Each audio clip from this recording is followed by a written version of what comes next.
नमस्कार, मैं सुशांत प्रताप सिंह और आप जुड़ चुके हैं यूपी न्यूज़ की इवनिंग बुलेटिन के साथ। आज की बुलेटिन में हम जानेंगे उन खास खबरों के बारे में जो दिन भर सुर्खियों में रही। आज संसद में वक्फ बिल को लेकर गहमा-गहमी का माहौल रहा, जहां पर सत्ता पक्ष और विपक्ष के बीच आरोप प्रत्यारोप का दौर जारी रहा। इस खबर के बारे में ज़्यादा जानकारी देंगे आदित्य। जी बेशक सुशांत, अगर बात करें आज की खास खबरों की तो सबसे बड़ी खबर आज दिन में वक्फ बिल सबसे ज़्यादा ट्रेंडिंग मुद्दा रहा। और अगर वक्फ बिल के बारे में बातचीत की है तो संसद में एक दूसरे पर आरोप प्रत्यारोप का जो दौर है वो लगातार जारी रहा। एक तरफ जहाँ सत्ताधारी दल ने इसको मुस्लिम कल्याण वाला बिल बताया, सत्ताधारी दल ने एक तरफ जहाँ वक्फ के ऊपर आरोप लगाया कि वक्फ सरकारी संपत्ति पर कब्जा करने के लिए वक्फ बोर्ड का इस्तेमाल करती है, तो वही लगातार जो मुस्लिम पर्सनल लॉ बोर्ड के लोग थे या फिर जो विपक्ष के लोग थे वो लगातार सरकार पर ये आरोप लगाते रहे कि सरकार ये बिल लाकर लगातार जो है वक्फ की संपत्तियों पर अवैध कब्जा करने और ज़मीन बेचने का प्रयास करने वाली है। जी सुशांत, सदन में वक्फ बोर्ड के बातचीत होते हुए थे, बीजेपी के राष्ट्रीय अध्यक्ष तक ये बात पहुंची। वहाँ पर अखिलेश यादव ने बीजेपी पर तंज कसते हुए कहा कि देश की सबसे बड़ी पार्टी होते हुए भी बीजेपी अपना राष्ट्रीय अध्यक्ष का चुनाव भी नहीं कर पा रही है।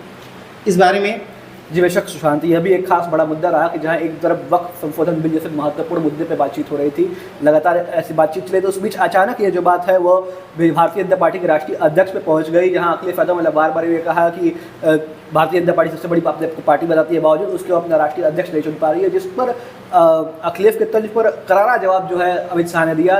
उन्होंने स्पष्ट तौर पर कहा कि हमें आपको अपने पार्टी के अध्यक्ष का चुनाव अपने परिवार के उन्हीं 5 लोगों में से करना है, लेकिन हमारे करोड़ों कार्यकर्ता है जिनमें से हमें एक अध्यक्ष चुनना होता है। उन्होंने कहीं ना कहीं भविष्यवाणी करते हुए उनको प्रत्यय विकासा कि आप अगले 25 सालों तक समाजवादी पार्टी के अध्यक्ष रहने वाले हैं। तो कहीं ना कहीं जो मामला है वो कहीं ना कहीं वक्फ संशोधन बिल के साथ साथ एक सुर्खियों में रहा, चर्चा में रहा। जी सुशांत, जहां एक तरफ सदन में विपक्ष इस बिल के खिलाफ इस बिल के विरोध में लगातार प्रदर्शन कर रहा है, वहीं पर मौलाना शहाबुद्दीन रज़वी और मुस्लिम महिलाओं ने बीजेपी का इसको लेकर समर्थन किया है। उन्होंने भोपाल में गुलाब का फूल लेकर मोदी को शुक्रिया भी कहा है।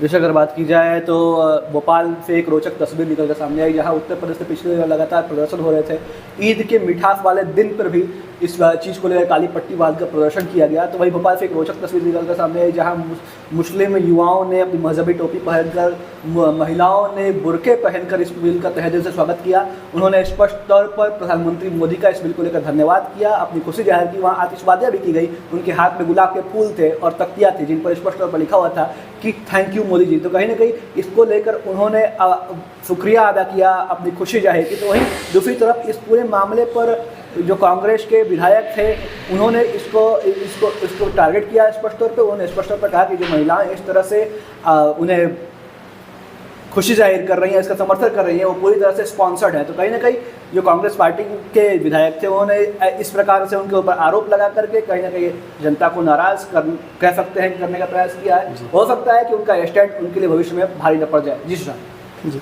धन्यवाद आदित्य, आज की खबरों के बारे में जानकारी देने के लिए। कल फिर मिलेंगे इसी समय शाम के 7 बजे।